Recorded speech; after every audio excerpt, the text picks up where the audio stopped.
Boa noite a todos e todas. Como ponto prévio, é melhor eu dizer que eu estava aqui a fazer bronca ao moderador e ao mestre de cerimônias por causa da gestão do tempo e agora não posso falar muito.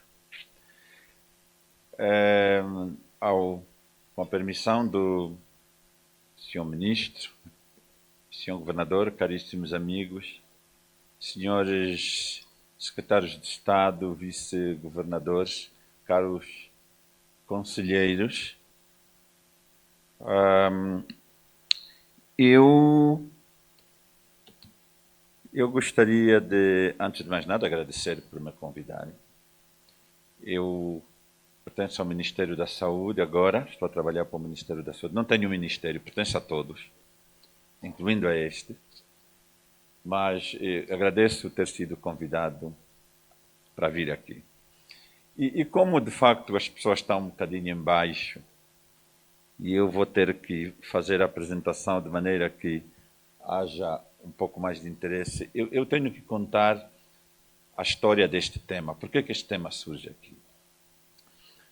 Eu estava de férias no Lubango há umas 3 semanas e estava a andar, eu vi na rádio uma entrevista da PCA, que para vocês é a doutora Domingas, mas para nós é a nossa mingota, né?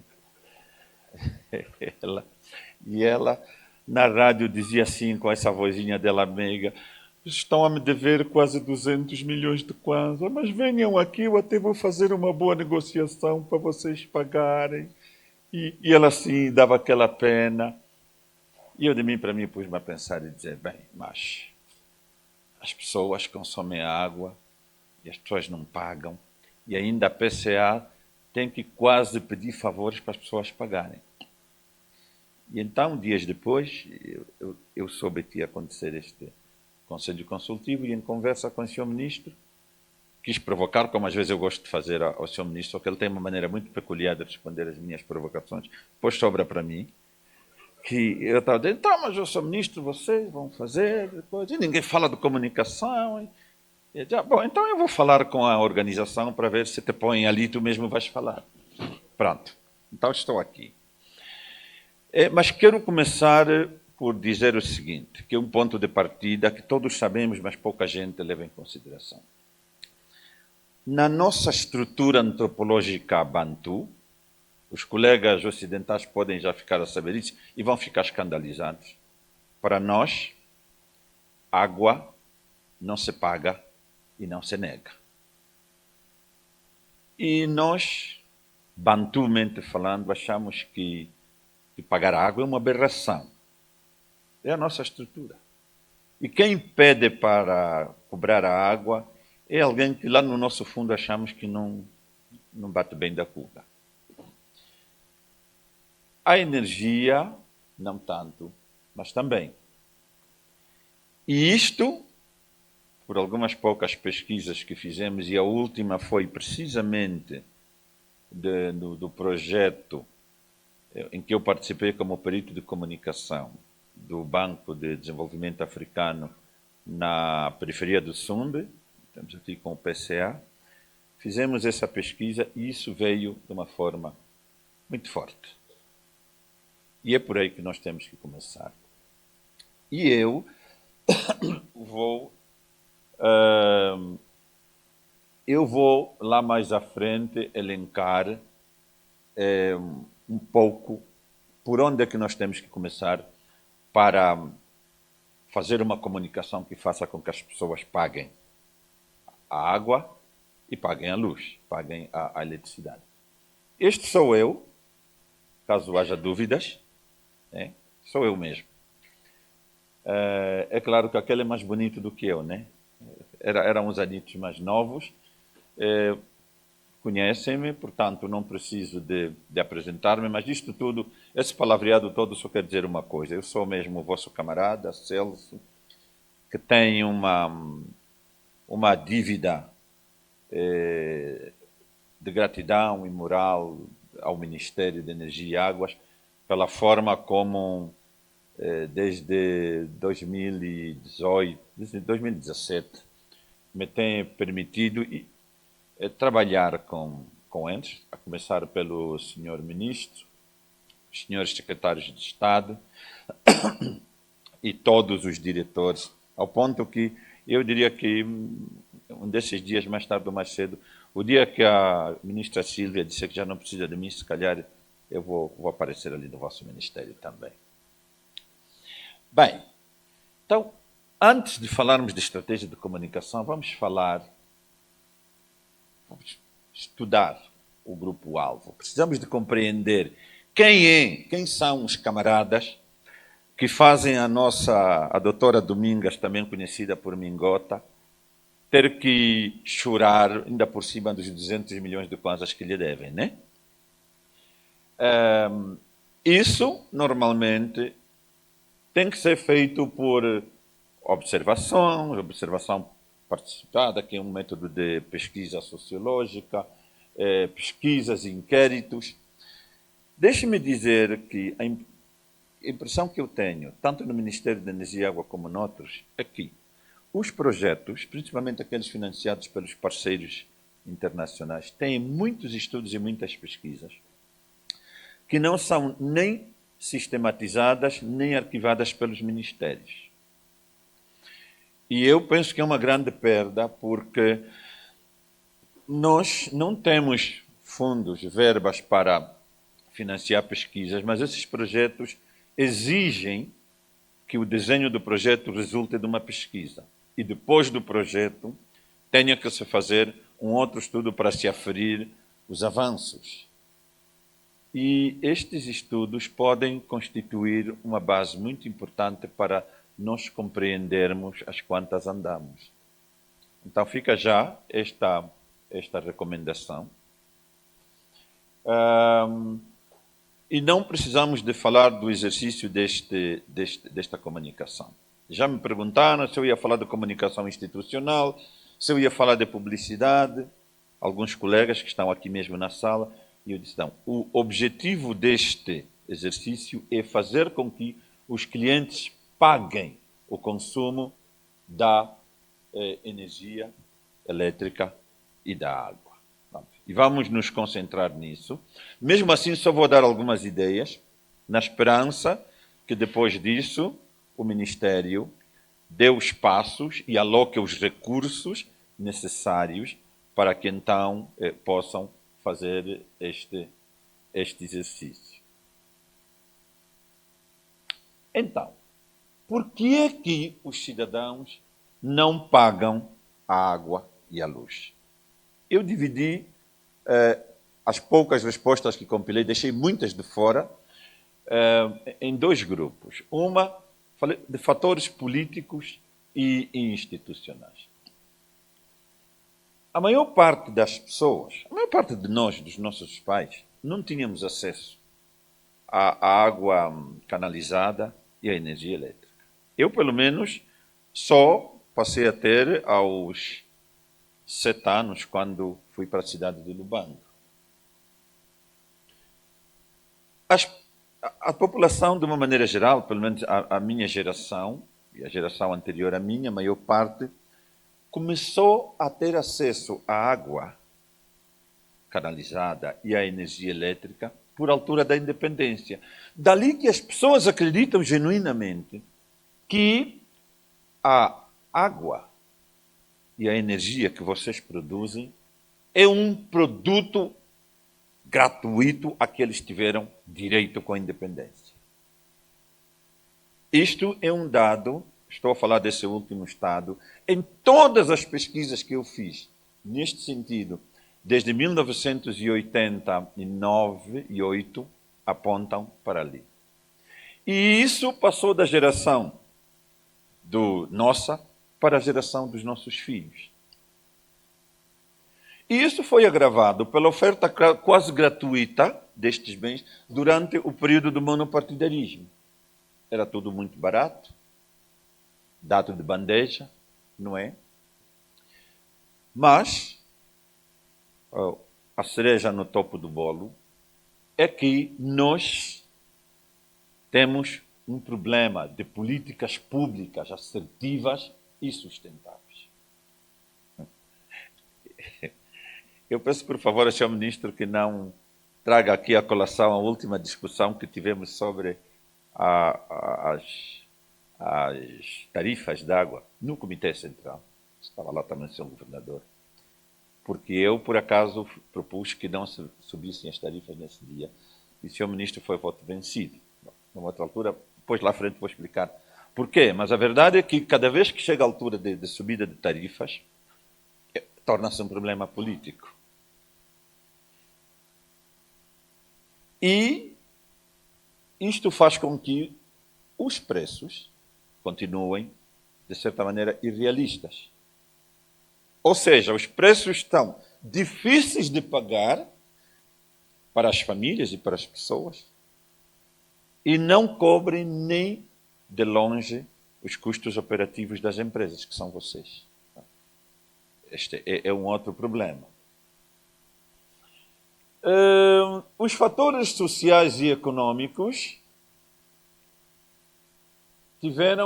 têm a ver com a falta de conhecimento da relação pagamento e qualidade do serviço. Isso, aliado àquela coisa lá de cima, é uma questão antropológica, já nem sociológica, é antropológica. A maneira como nós estamos formatados. Nós achamos que o Estado é que tem que dar às empresas o dinheiro que eles precisam para os custos operativos, para os salários e para tudo. Porque é uma empresa pública. Se você perguntar à mesma pessoa, mas então se você fizer um investimento numa empresa, você vai esperar que depois, todos os meses, você continue a pôr dinheiro ali? Vai dizer que não. Mas em relação a uma empresa pública, é assim que ele pensa. Portanto, não existe a consciência que a Domingas, ou o nosso colega do Kwanza Sul, com quem também tivemos longas discussões sobre isso, os outros PCAs, precisam de dinheiro para pagar os custos operativos, os salários e mais. E eles deveriam, no fim de cada exercício econômico, dar lucros ao Estado para reforçar o dinheiro do OGE. Outra questão é a falta de cultura de pagamento, a começar pelas instituições públicas. Isto não gostamos de dizer, mas temos que dizer. Os maiores devedores das empresas são as instituições públicas, os hospitais, as escolas. Quer dizer, se vocês cortarem a água a qualquer dos hospitais do meu ministério, vocês vão arranjar uma senhora vaca, porque eu vou queixar do presidente. Portanto, e estou a falar, experimente ainda cortar a água aqui ao governo provincial aqui do governador Alfredo, vão ver o que vos vai acontecer. Se calhar tem dívida. Quer dizer, e no meio disto tudo não se paga. Né? E em relação às comunidades e às famílias, é a pobreza geral, que cria o tal famoso dilema de uma gestão política muito complicada, que é o que se pede é pouco para as empresas, mas é muito, é demais para as comunidades. Não. Isto tudo e outros problemas, eu tentei agrupar vários problemas e muitos ficaram de fora, e se calhar vocês depois vão falar disso. Isso tudo faz com que não se pague a energia e a água como tem que se pagar. Mas tudo isso parte de uma coisa. Os nossos colegas em Portugal, e o mais engraçado é que nós angolanos, quando vamos a Portugal, vamos à África do Sul, não esperamos, a gente vai lá e paga a energia, paga tudo direitinho. A gente quando chega aqui diz, não, isto aqui é nosso direito. Há algumas coisas que eu estou a dizer que quando sair daqui, se alguém de vocês dizer que eu disse, eu vou negar. Então, quais são os comportamentos negativos que aqueles fatores que eu disse trazem, acarretam, com os quais nós, vocês, têm que lidar? A falta de valorização da energia elétrica e da água. Quando a gente não paga por uma coisa, ou quando a gente sabe que no fundo está a pagar barato, a gente não valoriza. Isso é humano, faz parte da natureza humana. Então, isso resulta na banalização da energia e da água e na sua baratização. A gente não valoriza como devia. Custa dizer isso, eu imagino que o que estou a dizer dói, mas é um facto com o qual nós temos que lidar e temos que corrigir. E pior, como é barato mesmo, alguns nem pagam, a gente não tem a cultura da poupança. Pelo contrário, temos a cultura do desperdício. A gente deixa a torneira a pingar, a gente deixa as lâmpadas acesas quando não está ninguém na sala, até os ares condicionados. As instituições públicas deixam as luzes acesas toda a noite. Fica 24 sobre 24 horas, 7 dias por semana, 30 dias por mês, 12 meses por ano. As luzes acesas nunca apagam, só apagam quando a lâmpada fica cansada e funde.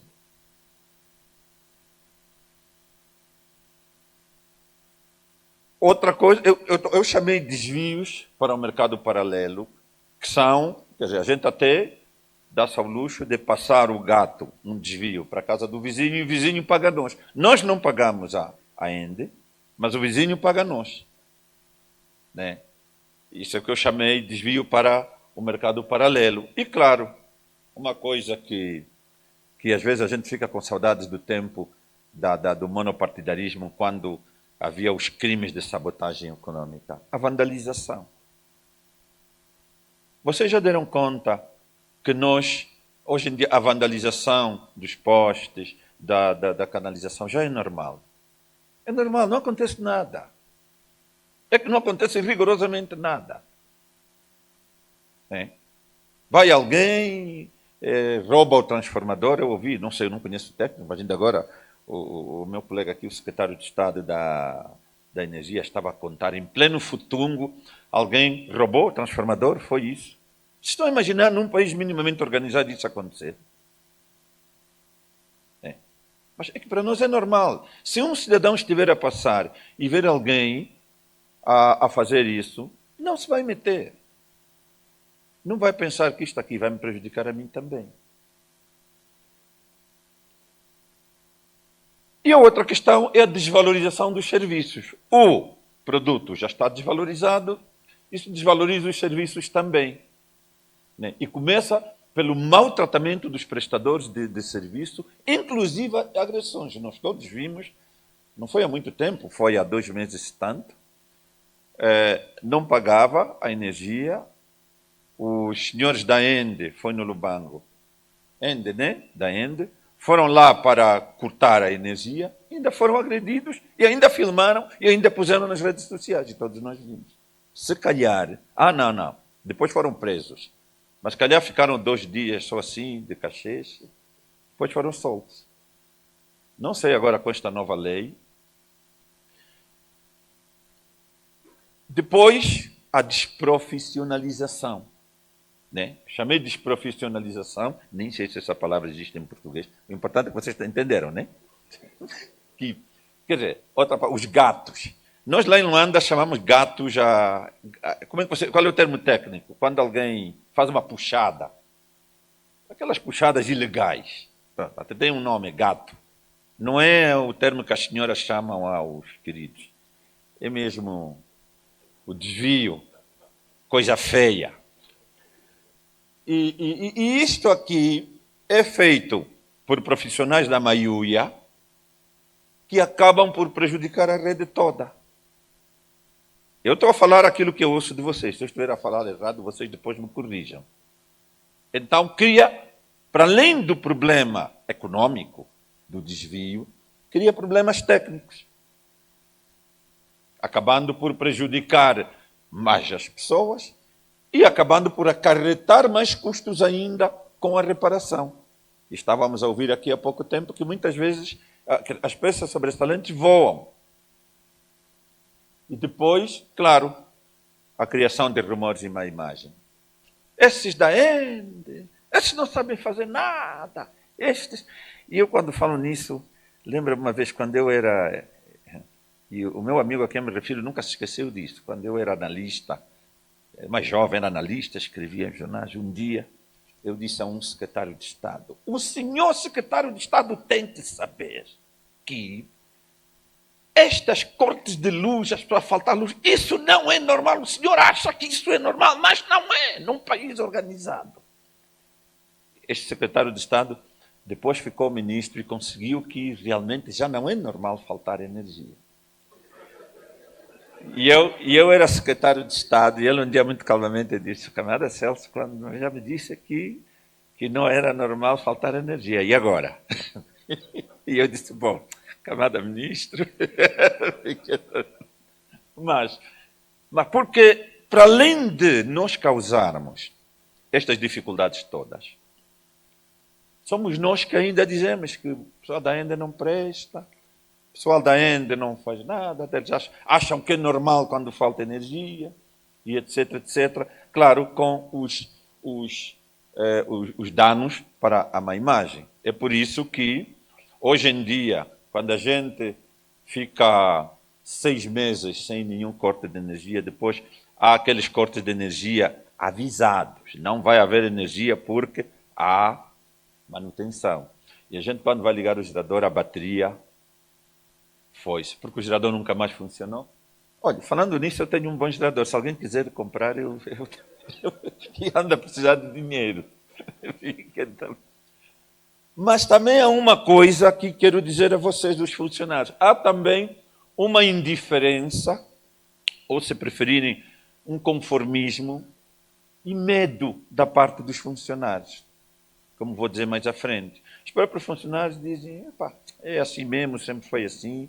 Epá, se paga, paga, se não paga, não paga. Epá. Também porque depois, é verdade, não sei, né? Mas não sei os outros, vocês parecem que não tanto. Também depois, quando não tiverem dinheiro, vão chorar no ministro. O ministro sempre vai dar um jeito. Então os salários sempre vão cair. Então, epá, se paga, se não paga. Fica assim.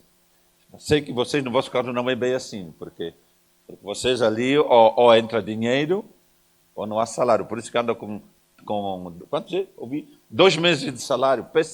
O PCA acho que estão com 2 meses de salário, né? De atraso. Já não se fazem PCAs assim. Então, quais são os comportamentos que para nós seriam os ideais? Bom, claro, a valorização da energia elétrica e da água como bens essenciais para uma vida saudável. O que levará a uma cultura de poupança e também contra o desperdício. Bem, nós tivemos esse problema da cólera. Olha, eu quando sair daqui tenho que ir a Covelai. Pensei que voltasse para Luanda, mas a minha ministra já me disse: olha, vais para Covelai porque ali está, agora temos até os casos de cólera subirem em espiral. Não vou entrar na discussão se a cólera é causada pela água ou ou pela higiene, mas as pessoas precisam de saber que a água de qualidade, a água boa, que a EPAL nos dá, que as EPAs nos dão, é essencial para uma boa vida, vida com saúde. Né? E hoje em dia, sem energia elétrica, a nossa vida vai toda para trás. As pessoas precisam de criar esta cultura. E se isso acontecer, as pessoas vão se mobilizar, a sociedade toda vai se mobilizar. E ninguém vai esperar que seja o secretário de Estado que tenha que parar, porque as pessoas estão a fazer gato e a fazer puxada. Num país normal, agora sim, num país normal, isso daria escândalo. O secretário de Estado está a parar ali, você... Mas, então, e os cidadãos? E a sociedade?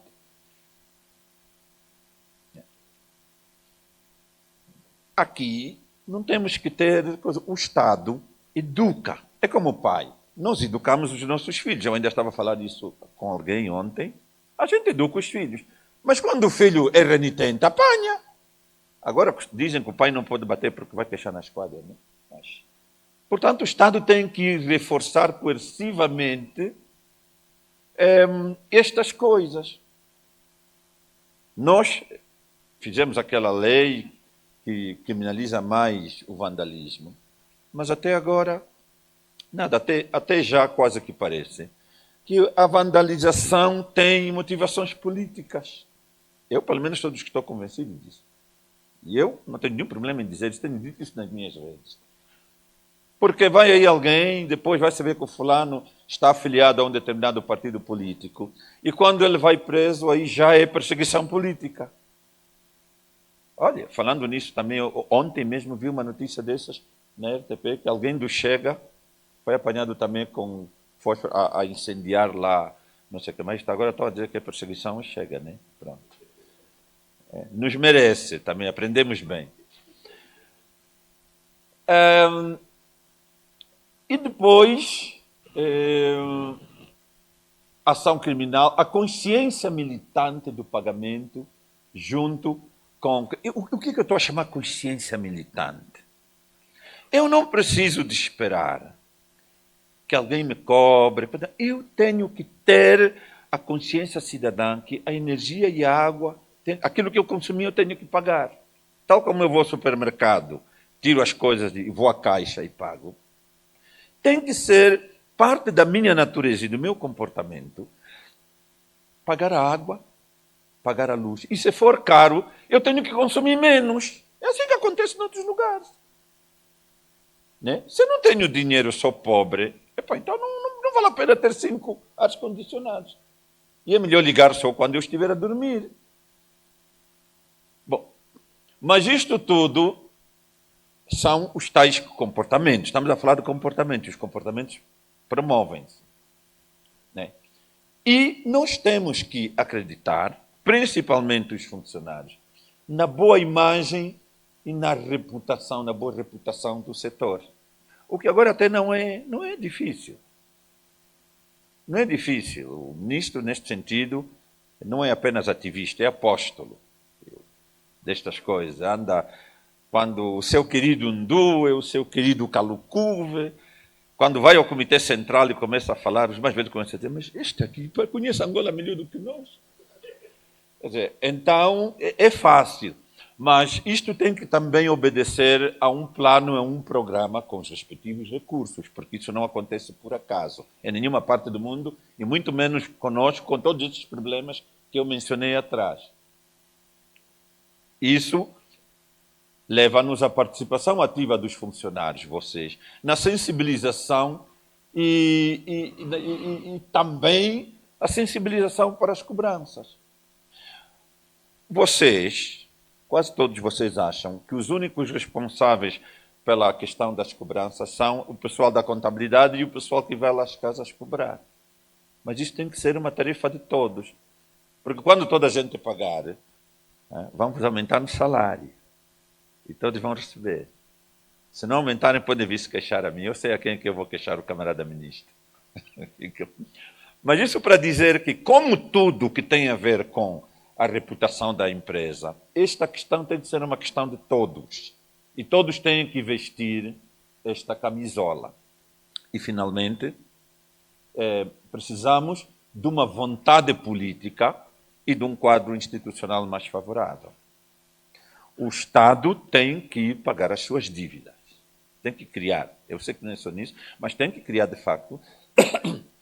A minha amiga ministra Vera, não vão dizer que eu lhe disse isso, né?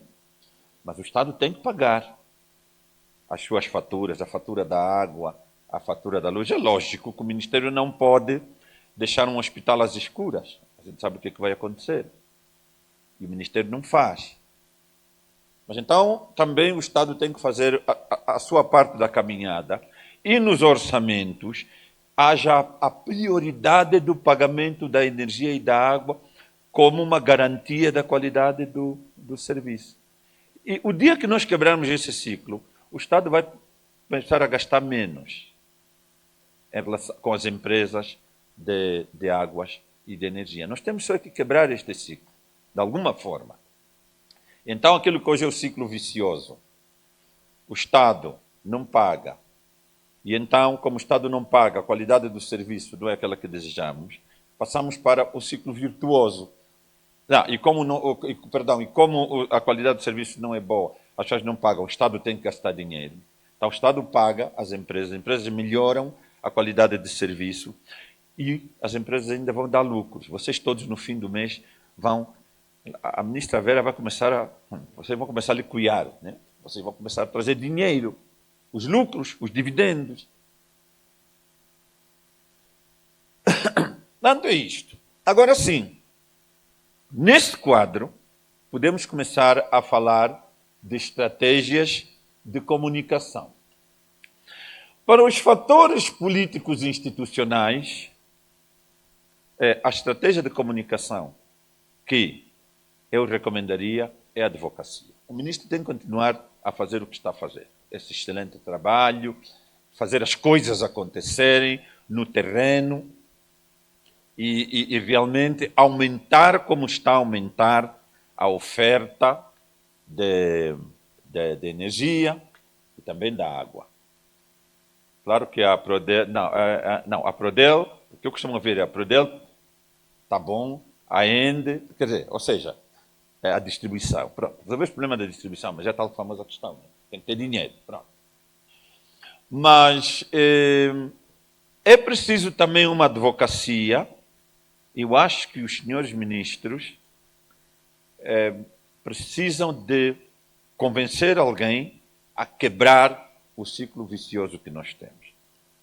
E o Estado investir, não, o Estado pagar as suas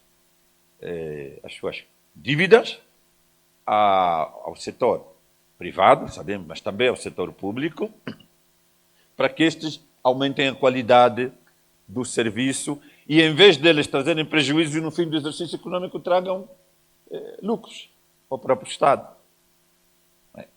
Portanto, esta advocacia impõe-se. Né?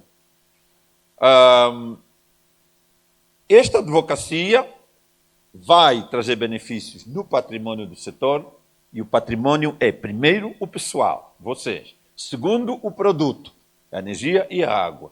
Terceiro, os equipamentos, depois e as infraestruturas. Ou diria uns, as infraestruturas, depois os equipamentos.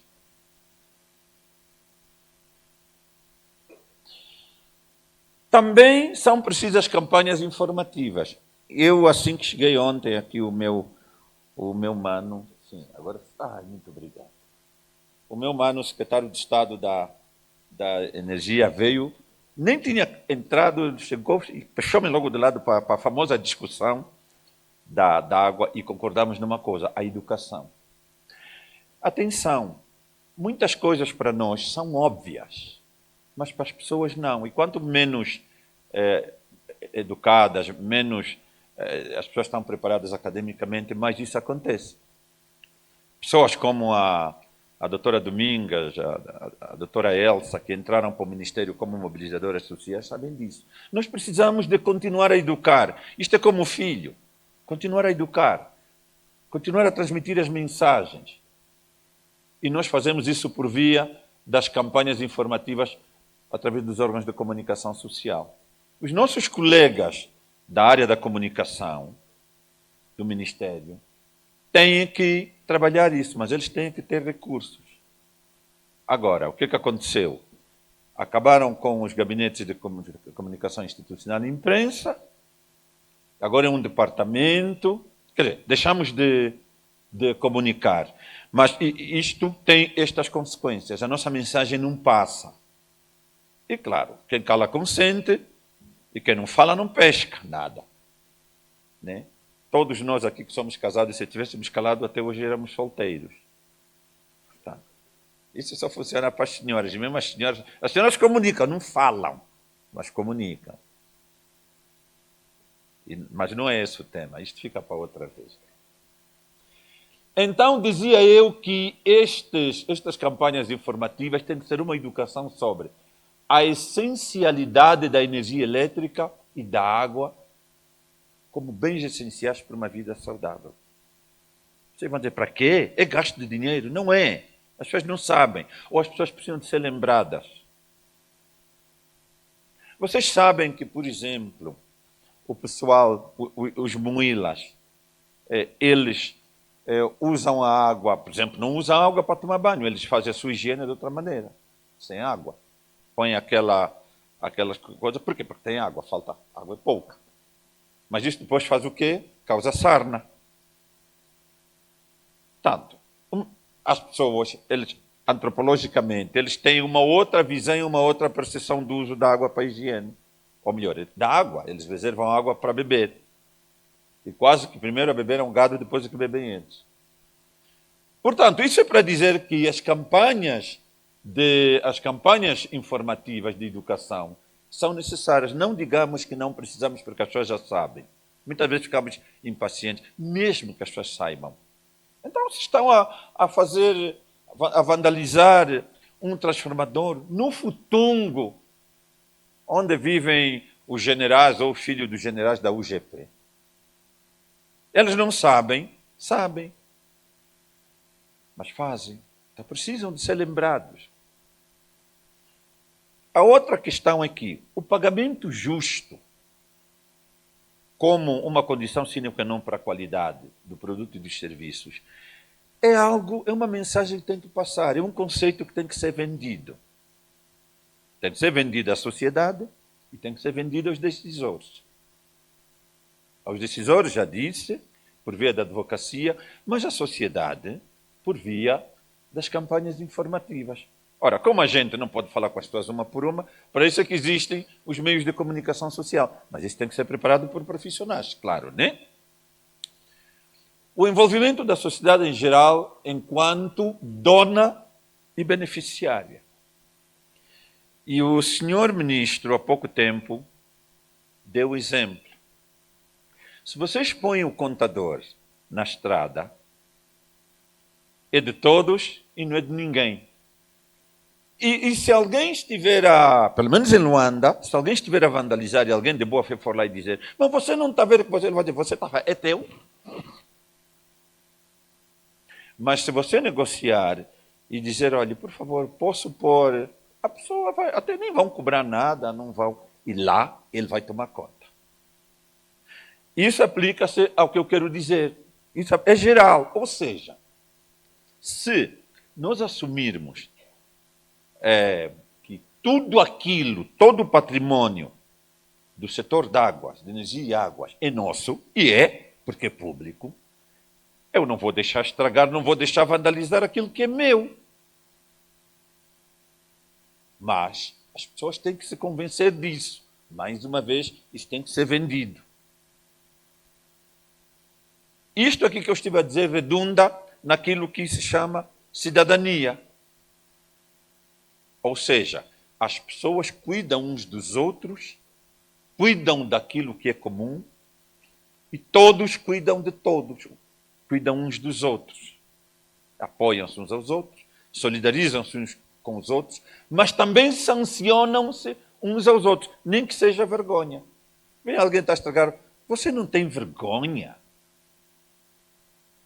Há muito tempo, quando uma mais velha nos disse você não tem vergonha, a gente ficava com vergonha. Mas agora, como não temos vergonha mesmo, a gente ainda é capaz de dizer assim, e você está a falar, é teu?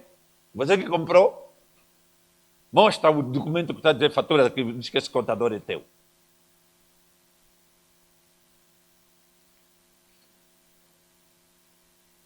Em relação aos fatores sociais e econômicos, aqui o que faz a diferença é a comunicação interpessoal.